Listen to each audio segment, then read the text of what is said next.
ಇದನ್ನು ಈ ಥರ ಮಾಡಿ ಇದ್ರೊಳಗೆ ತುಂಬೋದು. ಇದನ್ನು ಜೋಳದ ರೊಟ್ಟಿ ರೋಸ್ಟ್ ಇದ್ರೆ ಭಾರಿ ಟೇಸ್ಟ್ ಇರ್ತದೆ. ಕಡಕ್ ರೊಟ್ಟಿ ವಾವ್. ಮಸಾಲ ಜೊತೆ ನಾನು ಮಿಕ್ಸ್ ಮಾಡಿ ಈಗ ತಿಂತಾ ಇದ್ದೀನಿ. ಹಾಯ್ ಎಲ್ಲರಿಗೂ, ಇವತ್ತು ಉತ್ತರ ಕರ್ನಾಟಕದ ಮತ್ತೊಂದು ಸ್ಪೆಷಲ್ ರೆಸಿಪಿ ಬದನೆಕಾಯಿ ಎಣ್ಣೆಗಾಯಿ ಯಾವ ರೀತಿ ಮಾಡುದು ಅಂತ ನೋಡುವ. ಇದನ್ನ ಉತ್ತರ ಕರ್ನಾಟಕದವರೇ ಮಾಡಿದ್ರೆ ಚಂದ ಅಲ್ವಾ? ಹಾಗಾಗಿ ಇವತ್ತು ನಮ್ಮ ಜೊತೆ ಶರಣಮ್ಮ ಅವರಿದ್ದಾರೆ. ಅವರು ಇದನ್ನ ಯಾವ ರೀತಿ ಮಾಡುದು ಅಂತ ಹೇಳಿಕೊಡ್ತಾರೆ. ಬನ್ನಿ ಈ ರೆಸಿಪಿನ ಸ್ಟಾರ್ಟ್ ಮಾಡುವ. ಅದಕ್ಕಿಂತ ಮುಂಚೆ ನನ್ನ ವಿಡಿಯೋಸ್ ಎಲ್ಲ ನಿಮ್ಗೆ ಇಷ್ಟ ಆಗ್ತಾ ಇದೆ, ವಿಡಿಯೋಗೊಂದು ಲೈಕ್ ಕೊಡಿ. ಹಾಗೆ ವಿಡಿಯೋವನ್ನ ಫ್ರೆಂಡ್ಸ್ ಜೊತೆ ಫ್ಯಾಮಿಲಿ ಜೊತೆ ಎಲ್ಲ ಶೇರ್ ಮಾಡಿ. ನಮಸ್ಕಾರ. ನಮಸ್ಕಾರ. ಬದನೆಕಾಯಿ ಎಣ್ಣೆಗಾಯಿ ಮಾಡುವ. ಎಣ್ಣೆಕಾಯಿ ಮಾಡುವ.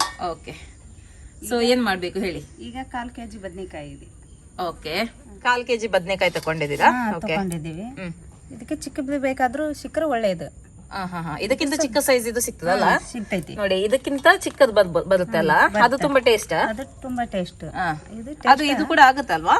ಅದು ಟೇಸ್ಟ್. ಓಕೆ, ಇದನ್ನ ಈ ತರ 4 ಭಾಗ ಮಾಡಬೇಕು. ಓಕೆ,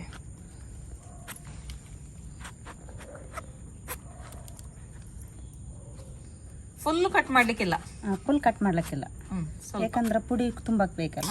ಇದ್ರೊಳಗೆ ಸ್ಟಫಿಂಗ್ ಮಾಡಿಕೊಂಡು ಇಷ್ಟೇ ಇರ್ಬೇಕಿದೆ. ಚಿಕ್ಕದಾದ್ರೆ ಒಳ್ಳೇದು. ಇದ್ರ ತುಂಬಾ ಎಲ್ಲ ಪುಡಿ ಎಲ್ಲ ಹಾಡಿರ್ತೈತಿ. ಸ್ವಲ್ಪ ದಪ್ಪ ಆಗ್ತಿದೆ. ಓಕೆ,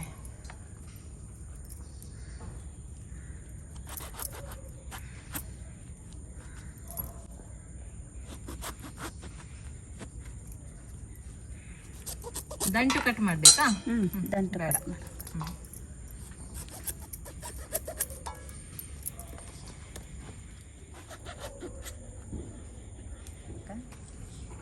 ಸ್ವಲ್ಪ ಉಪ್ಪು ಹಾಕಿ ನೀರೊಳಗೆ ಹಾಕ್ಬೇಕು. ಓಕೆ, ನೀರಿಗೆ ಉಪ್ಪು ಹಾಕಿ ಬದನೆಕಾಯಿನ ಹಾಕ್ಬೇಕು. ಅದು ಯಾಕೆ ಕಪ್ಪಗೆ ಬರೋದಿಲ್ಲ, ಕಪ್ಪಗಾಗುದಿಲ್ಲ ಅಂತ ಹಾಕ್ಬೇಕು. ಸರಿ, ಓಕೆ. ಕಪ್ಪು ಆಗುದಿಲ್ಲ, ಸ್ವಲ್ಪ ಹಾಗೆ ಬಿಟ್ರೆ ಸ್ವಲ್ಪ ಇಸ ಆಗ್ತಿರ್ತದೆ. ಏನಾಗುತ್ತೆ? ಸ್ವಲ್ಪ ಇಸು ಕೈ ಆಗಿ ಬರ್ತಿದೆ. ಕಹಿ ಇದ್ರೆ ಅದು ಹೋಗ್ತದಲ್ಲ, ಉಪ್ಪು ನೀರಲ್ಲಿ ಹಾಕಿದ್ರೆ. ಉಪ್ಪು ನೀರೆಲ್ಲ ಹೋಗ್ತಿದೆ. ಒಮ್ಮೊಮ್ಮೆ ಬದನೆಕಾಯಲ್ಲಿ ಸ್ವಲ್ಪ ಕಹಿ ಅಂಶ ಇರುತ್ತೆ, ಹಾಗಾಗಿ ಅದೆಲ್ಲ ಉಪ್ಪು ಹಾಕಿಬಿಟ್ರೆ ಎಲ್ಲ ಕ್ಲೀನ್ ಆಗುತ್ತೆ ಅಲ್ವಾ? ಇದೊಂದು ಎಷ್ಟು ನಿಮಿಷ ಇಡ್ಬೇಕು ಹೀಗೆ? ಸಾಕೆ, ಟೈಮ್ ಇದ್ರೆ ಇಡ್ಬೋದು, 5-10 ನಿಮಿಷ. ಟೈಮ್ ಇರ್ಲಿಲ್ಲ ಅಂದ್ರೆ ಹಾಗೆ ಮಾಡ್ಬೋದಲ್ಲ. ಈಗ ನಾವು ಒಂದು 5 ನಿಮಿಷ ಇಟ್ಟು ಮಾಡುವಲ್ಲ? ಸರಿ, ಓಕೆ. ಈಗ ಕಡಲೆ ಬೀಜದ ಪುಡಿ ಹಾಕೊಳ್ಳೋದು. ಶೇಂಗಾ ಅಲ್ಲ, ನೋಡಿ, ಕಡಲೆ ಬೀಜ ಅಂದ್ರೆ ಇದು ಶೇಂಗಾ, ನಮ್ದು ನೆಲಕಡಲೆ. ಬಿಸಿ ಮಾಡಿ ಇದನ್ನ ಹುರಿದು ಮತ್ತೆ ಪುಡಿ ಮಾಡುದಲ್ಲ? ಮಾಡೋದು. ಪೂರ್ತಿ ಸಣ್ಣ ಆದ್ರೆ ಸ್ವಲ್ಪ ಗರಿ ಗರಿಯಾಗಿ ಇರ್ಬೇಕು. ಈ ತರ ತುಂಬಾ ನೈಸ್ ಮಾಡ್ಲಿಕ್ಕಿಲ್ಲ ನೋಡಿ. ಈ ತರ ತುಂಬಾ ನೈಸ್ ಮಾಡಿದ್ರೆ ಎಲ್ಲ ಸುಟ್ಟು ಅದ್ರದ್ದೆಲ್ಲ ಹೋಗ್ಬಿಡ್ತೈತೆ. ರವೆ ರವೆ ತರ ಇರ್ಬೇಕು, ಗರಿ ಗರಿಯಾಗಿ ಇರ್ಬೇಕು. ಸರಿ, ಓಕೆ. ಇವಾಗ ಅಚ್ಚ ಖಾರದ ಪುಡಿ ಹಾಕು. ಎಷ್ಟು ತಕೊಂಡ್ರಿ ಇದು ಶೇಂಗಾ? ಇದು 1/4 kg ತಂದು. ಓಕೆ, ಅಚ್ಕಾರದ ಪುಡಿ ಖಾರಕ್ಕೆ ಎಷ್ಟು ಬೇಕು ಅಷ್ಟು ಹಾಕಿ ಕೊಡಿ. 1 ಸ್ಪೂನ್ ಸಾಕು. ಓಕೆ, ಸ್ವಲ್ಪ ಅರಿಶಿನ ಪುಡಿ 1/4 ಚಮಚದಷ್ಟು ಸಾಕು. ಇದು ಗರಂ ಮಸಾಲ. ಓಕೆ, ಇದು ಕೊತ್ತಂಬರಿ ಪುಡಿ 1 ಚಮಚ. ಓಕೆ, ಸ್ವಲ್ಪ ರುಚಿಗೆ ಎಷ್ಟು ಬೇಕು ಅಷ್ಟು ಉಪ್ಪು ಹಾಕಿ ಅಷ್ಟೇ. ಓಕೆ, ಸ್ವಲ್ಪ ನಮ್ಗೆ ಬೇಕಂದ್ರೆ ಆಯಿಲ್ ಆರೋಗ್ಯ ಒಳ್ಳೇದಿದೆ, ಜಾಸ್ತಿ ತಿಂದ್ರೆ ನಡಿತೈತೆ ಅಂದ್ರೆ ನೀರ ಆಯಿಲ್ ಹಾಕ್ಕೋಬೋದು. ಇಲ್ಲ ಹಾಗೆ ನಮ್ಗೆ ನಡೆಯೋದಿಲ್ಲ ಜಾಸ್ತಿ ಆದ್ರ ಅಂತಂದ್ರೆ ನೀರಾದ್ರೂ ಬಳಸ್ಬೋದು. ಓಕೆ, ಮಿಕ್ಸ್ ಮಾಡ್ಲಿಕ್ಕೆ ಈಗ ನೀವು ಎಂತ ಹಾಕ್ತೀರಾ? ಆಯಿಲ್ ಹಾಕ್ತೀರಾ? ಓಕೆ, ಸೊ ನಿಮ್ಗೆ ಮಿಕ್ಸ್ ಮಾಡ್ಲಿಕ್ಕೆ ಆಯಿಲ್ ಅಥವಾ ನೀರು ಯಾವ್ದನ್ನು ಸಹ ಯೂಸ್ ಮಾಡ್ಬೋದು. ಅವ್ರವ್ರ ಆರೋಗ್ಯ ಚೆನ್ನಾಗಿ ನಾವು ಆಯಿಲ್ ತಿಂದ್ರು ಏನಾಗೋದಿಲ್ಲ. ಅಷ್ಟ ಹೆಚ್ಚಿಗೆ ಆದ್ರ ಅಂದ್ರೆ ಆಯಿಲ್ ಹಾಕ್ಕೋಬೋದು, ಇಲ್ಲ ಅಂದ್ರೆ ನೀರನ್ನು ಬಳಸ್ಬೋದು. ಅದು ಸರಿ ಬರ್ತೈತಿ. ಓಕೆ, ಈಗ ಸ್ವಲ್ಪ ಆಯಿಲ್ ಹಾಕ್ತೈತಿ. ಸರಿ. ನಿಮ್ಮ ಊರಲ್ಲಿ ಯಾವ ಎಣ್ಣೆ ಯೂಸ್ ಮಾಡುದು ಜಾಸ್ತಿ? ಜಾಸ್ತಿ ಶೇಂಗಾದ ಎಣ್ಣೆ. ಶೇಂಗಾ ಎಣ್ಣೆ. ಓಕೆ, ನಮ್ ಕಡೆ ಕೊಬ್ಬರಿ ಎಣ್ಣೆ ಜಾಸ್ತಿ ಯೂಸ್ ಮಾಡುದು ನಾವು. ಕೊಬ್ಬರಿ ಎಣ್ಣೆ ಜಾಸ್ತಿ ಇಲ್ಲ, ಶೇಂಗಾ ಎಣ್ಣೆ. ಕಡಲೆ ಬೀಜನ ನಮ್ ಕಡೆ ಬೆಳೆತೈತಲ್ಲ, ಅದ ಜಾಸ್ತಿ ನಾವು ಯೂಸ್ ಅದ್ರ ಎಣ್ಣೆ. Okay, okay. ಇದನ್ನ ಒಳ್ಳೆ ರೀತಿಯಲ್ಲಿ ಮಿಕ್ಸ್ ಮಾಡ್ತಾ ಇದ್ದಾರೆ. ಪೇಸ್ಟ್ ತರ ಆಗ್ಬೇಕಾ? ಹೆಂಗಿದ್ರೆ ನಡ್ತೈತೆ. ಓಕೆ, ಸ್ವಲ್ಪ ಹೀಗಿದ್ರೆ ಚಲೋ. ಓಕೆ, ಈಗ ರೆಡಿ ಆಗಿದೆ ಇದು. ಇದ್ರೊಳಗೆ ತುಂಬಕ್ಕೆ. ಓಕೆ,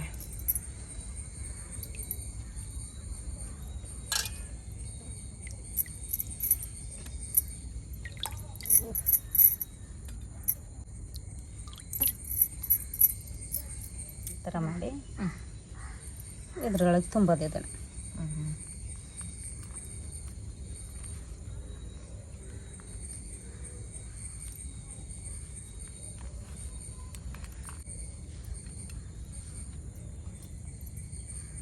ಒಳ್ಳೆ ನನಗೆ ಶೇಂಗಾದ್ದು ಘಮ ಬರ್ತಾ ಉಂಟಲ್ಲ. ಶೇಂಗಾ ಒಳ್ಳೆ ಘಮ ಘಮ, ಕೊಬ್ಬರಿ ಎಣ್ಣೆ ನಮ್ಮ ಜೊತೆ. ಕಡೆ ಯಾವ್ದು ಫಂಕ್ಷನ್ ಇದ್ರೆ ಈ ಅಡಿಗೆ ಮೊದ್ಲು ಮಾಡಿ. ಹೌದಲ್ಲ, ಇದು ಇರ್ಲೇಬೇಕು. ಇದಿಲ್ದ ಅಡಿಗೆ ಮಾಡೋದಿಲ್ಲ ನಮ್ಮ ಕಡೆ ಫಂಕ್ಷನ್ ಇಂದ ಅಲ್ಲ. ಚಿಕನ್ ಮಟನ್ ತಿಂದಾಗೆ. ಇಲ್ಲಿ ಜಾಸ್ತಿ ಅದೇ ರೀ, ನಮ್ಮ ಕಡೆ ತರಕಾರಿ ಜಾಸ್ತಿ ಅಲ್ಲ ನಿಮ್ಮ ಮಟ ಫಂಕ್ಷನ್ ಇರ್ಲಿ ಏನೇ ಇರ್ಲಿ ತರಕಾರಿ ಅಡಿಗೆ ಜಾಸ್ತಿ ನಮ್ಮ ಕಡೆ. ಈ ಬದನೆಕಾಯಿ ಎಣ್ಣೆಗಾಯಿ ಇದ್ರೆ ಯಾವ ಚಿಕನ್ನು ಬೇಡ, ಯಾವ ಮಟನ್ನು ಬೇಡಲ್ಲ. ಜೋಳದ ರೊಟ್ಟಿ ಬೇಕಾಗಿಲ್ಲ ರೀ. ಹೌದಲ್ಲ, ಜೋಳದ ರೊಟ್ಟಿ ಜೊತೆ ಇದ್ರಾಗ ಜೋಳದ ರೊಟ್ಟಿ ರೋಸ್ಟ್ ಇದ್ರ ಭಾರಿ ಟೇಸ್ಟ್ ಇರ್ತದೆ. ಕಡಕ್ ರೊಟ್ಟಿ, ಕಡಕ್ ರೊಟ್ಟಿ ಕಡಕ್ ರೊಟ್ಟಿಯಾಗ ಬದ್ನಿಕಾಯಿ ಚಿಕ್ಕದಾಗಿ ಇದ್ರ ಅದನ್ನ ಹುಬ್ಳಿ ಕಡೆ ಜಾಸ್ತಿ ಇದನ್ನ ಇಷ್ಟಪಡ್ತಾರೆ. ಎಣ್ಣೆಗಾಯಿ ರೋಸ್ಟ್ ರೊಟ್ಟಿ ಜಾಸ್ತಿ. ಈಗ ತುಂಬಾ ಆಗಿದೆ. ಓಕೆ, ಬಾಣಲಿ ತಗೊಂಡು ಈಗ ಇನ್ನು ಮಸಾಲೆ ಮಾಡುದಾ? ರೆಡಿ ಸರಿ, ಓಕೆ ಮಾಡುವ. ಸ್ವಲ್ಪ ಎಣ್ಣೆ ಅಷ್ಟು ಓಕೆ, ಎಣ್ಣೆ ಹಾಕ್ತಾ ಇದ್ದಾರೆ. ನಿಮ್ಗೆ ಎಷ್ಟು ಬೇಕೋ ಅಷ್ಟು ಹಾಕಿಕೊಳ್ಳಿ. ಹಾಕೊಳ್ಳಿ. ಈಗ ಸುಮಾರು ಇದ್ರಲ್ಲಿ 1 ಟೇಬಲ್ ಚಮಚದಷ್ಟು ಕೊಬ್ಬರಿ ಎಣ್ಣೆ ಉಂಟು. ಓಕೆ, ಸ್ವಲ್ಪ ಇವನ್ನ ಹಾಕ್ಬೋದು. ಕಾಳು ಸಾಸಿವೆ ಹಾಕಿದ್ದೀರಾ ಒಂದು ಅರ್ಧ ಚಮಚ. ಅರ್ಧ ಚಮಚ ಒಂದಿದ್ದು ರೆಡಿ ಆಗಿದ್ದೇನೆ. ಬೆಳ್ಳುಳ್ಳಿ ಹಾಕಿ. ಎಷ್ಟು ಬೆಳ್ಳುಳ್ಳಿ ಹಾಕ್ತಾ ಇದ್ದೀರಾ? 6 ಬೆಳ್ಳುಳ್ಳಿ ಇದೆ. ಓಕೆ, 6 ರಿಂದ 7 ಬೆಳ್ಳುಳ್ಳಿಯನ್ನ ಜಜ್ಜಿಕೊಂಡು ಹಾಕ್ತಾ ಇದ್ದಾರೆ ಅವರು. ಓಕೆ, ಬೆಳ್ಳುಳ್ಳಿ ಹಸಿ ವಾಸನೆ ಎಲ್ಲ ಹೋಗ್ಬೇಕಲ್ಲ? ಎಲ್ಲ ರೆಡ್ ಬರಬೇಕು. ಓಕೆ, ಕೆಂಪಾಗಬೇಕು. ಸ್ವಲ್ಪ ಕರಿಬೇವಿನ ಸೊಪ್ಪು. ಸ್ವಲ್ಪ ಕರಿಬೇವಿನ ಸೊಪ್ಪು.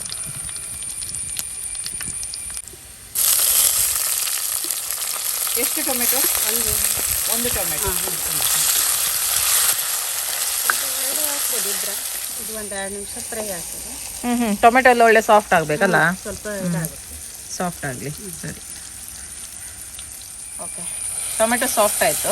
ಸಾಫ್ಟ್ ಆಗಿದೆ. ಓಕೆ, ಇವಾಗ ಇದನ್ನ ಹಾಕ್ಬೋದು. ಓಕೆ, ಬದನೆಕಾಯನ್ನ ಫ್ರೈ ಒಳಗೆ ಮಾಡ್ತಾ ಇದ್ದೀರಾ? ಓಕೆ,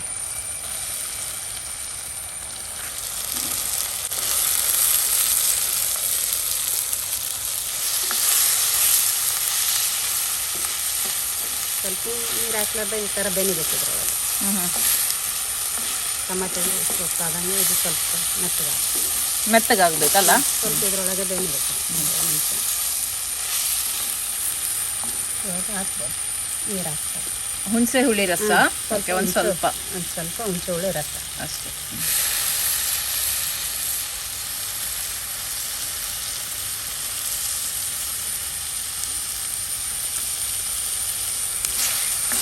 ಯಾರಿಗೆಲ್ಲ ಬಾಯಲ್ಲಿ ನೀರು ಬರ್ತಾ ಉಂಟು? ಕೆಲವರಿಗೆ ಬದನೆಕಾಯಿ ಎಣ್ಣೆಗಾಯಿ ಅಂತ ಹೇಳಿದ ಕೂಡಲೇ ಬಾಯಲ್ಲಿ ಸರಿ ಇದ್ರಾಗ ಒಬ್ಬೊಬ್ಬರಿಗೆ ಇದೆಲ್ಲ ಅದ್ರ ಸರಿಯಾಗೆಲ್ಲ ರೊಟ್ಟಿ ಅನ್ನ ಎಲ್ಲ ಇದ್ರೆ. ನಮ್ಮ ಕಡೆ ಎಲ್ಲ ಸಾಂಬಾರು ಮಾಡಿದ್ರೆ ತರಕಾರಿ ಹಾಕಿ ಮಾಡಿದ್ರೆ ಜಾಸ್ತಿ ಇದನ್ನ ಇಷ್ಟಪಡ್ತಾರೆ ಬದನೆಕಾಯಿ. ಈ ಮಸಾಲೆಯನ್ನು ಹಾಕ್ಬಿಡಿ. ಇದು ಮಿಕ್ಕಿರುವ ಮಸಾಲೆ ಅಲ್ಲ? ಮಿಕ್ಕಿದ್ದು ಇದನ್ನ ಇದ್ರೊಳಗೆ ಹಾಕ್ಬೋದು. ಓಕೆ, ಎಕ್ಸ್ಟ್ರಾ ಆವಾಗ ಫಸ್ಟಿಗೆ ಸ್ಟಫಿಂಗ್ ಮಾಡಿರುವಂತಹ ಮಸಾಲ ಅದನ್ನು ಹಾಕ್ತಾ ಇದ್ದಾರೆ ಅಷ್ಟೇ. ಅದಕ್ಕೆ ನೀರು ಹಾಕಿ ಆ ನೀರನ್ನ ಇದ್ರೊಳಗೆ ಹಾಕಿ.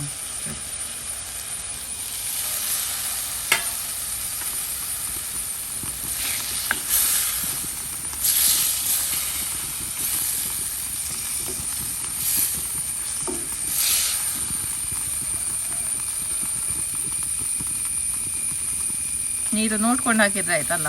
ಸ್ವಲ್ಪ ಒಂದು ಸಣ್ಣದು ಒಂದು ಲೋಟ ಆಗ್ಬೋದು. ಓಕೆ,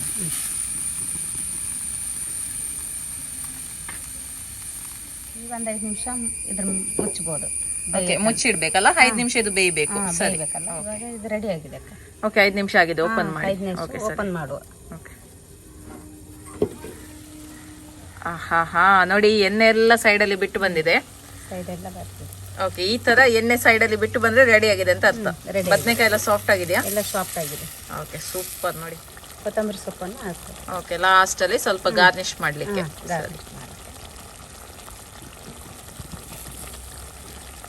ಮಿಕ್ಸ್ ಮಾಡಿ.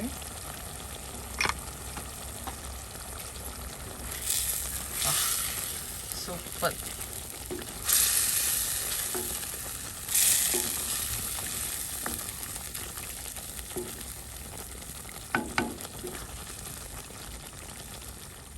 ಎಲ್ಲ ಓಕೆ, ಖಡಕ್ ರೊಟ್ಟಿ. ಖಡಕ್ ರೊಟ್ಟಿ ಹೇಗೆಲ್ಲ ರೆಡಿಯಾಗಿದೆ, ಟೇಸ್ಟ್ ಮಾಡಿ. ಓಕೆ, ಉತ್ತರ ಕರ್ನಾಟಕದ ಎಣ್ಣೆ ಬದನೆಕಾಯಿ ರೆಡಿ ಆಗಿದೆ. Okay okay. ನಾನು ಫಸ್ಟ್ ಟೈಮ್ ತಿನ್ನೋದು ಖಡಕ್ ರೊಟ್ಟಿ, ಜೋಳದ ರೊಟ್ಟಿ ಹಾಗೂ ಬದನೆಕಾಯಿ ಎಣ್ಣೆಕಾಯಿ ಯಾವ ರೀತಿ ಆಗಿದೆ ಅಂತ ನೋಡೋಲ್ಲ. Okay, wow. ಮಸಾಲ ಜೊತೆ ನಾನು ಮಿಕ್ಸ್ ಮಾಡಿ ಈಗ ತಿಂತಾ ಇದ್ದೀನಿ.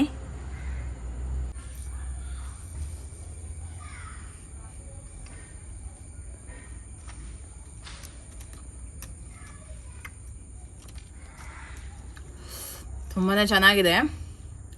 ಇವಾಗ ನನಗೆ ಗೊತ್ತಾಯ್ತು ಯಾಕೆ ಉತ್ತರ ಕರ್ನಾಟಕದಲ್ಲಿ ಬದನೆಕಾಯಿ ಎಣ್ಣೆಗಾಯಿ ಇಷ್ಟೊಂದು ಸ್ಪೆಷಲ್ ಅಂತ. ತುಂಬ ಚೆನ್ನಾಗಿದೆ, ನೀವು ಟೇಸ್ಟ್ ಮಾಡಿ.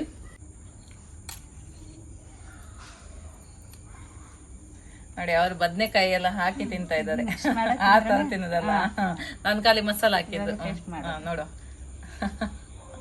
ಅವ್ರಿಗೆ ಗೊತ್ತುಂಟು ಹೇಗೆ ತಿನ್ಬೇಕು ಅಂತ. ಹೇಗಾಗಿದೆ? ಚೆನ್ನಾಗಾಗಿದಲ್ಲ? ಸೂಪರ್. ಓಕೆ, ಇವತ್ತಿನ ರೆಸಿಪಿ ನಿಮ್ಗೆ ಇಷ್ಟ ಆಯ್ತು ಅಂತ ಅನ್ಕೊಳ್ತೀನಿ. ಸೂಪರ್ ಆಗಿರುವಂತ ರೆಸಿಪಿ, ನನಗಂತೂ ತುಂಬಾನೇ ಇಷ್ಟ ಆಯ್ತು. ನಾನು ಕೂಡ ಇದನ್ನ ಮನೆಯಲ್ಲಿ ಟ್ರೈ ಮಾಡ್ತೇನೆ ಖಂಡಿತವಾಗ್ಲು. ಓಕೆ, ನೀವು ಕೂಡ ಇದನ್ನ ಮನೆಯಲ್ಲಿ ಟ್ರೈ ಮಾಡಿ ನಿಮ್ಮ ಅಭಿಪ್ರಾಯವನ್ನ ನನ್ಗೆ ತಿಳಿಸಿ. ಓಕೆ, ಬಾಯ್.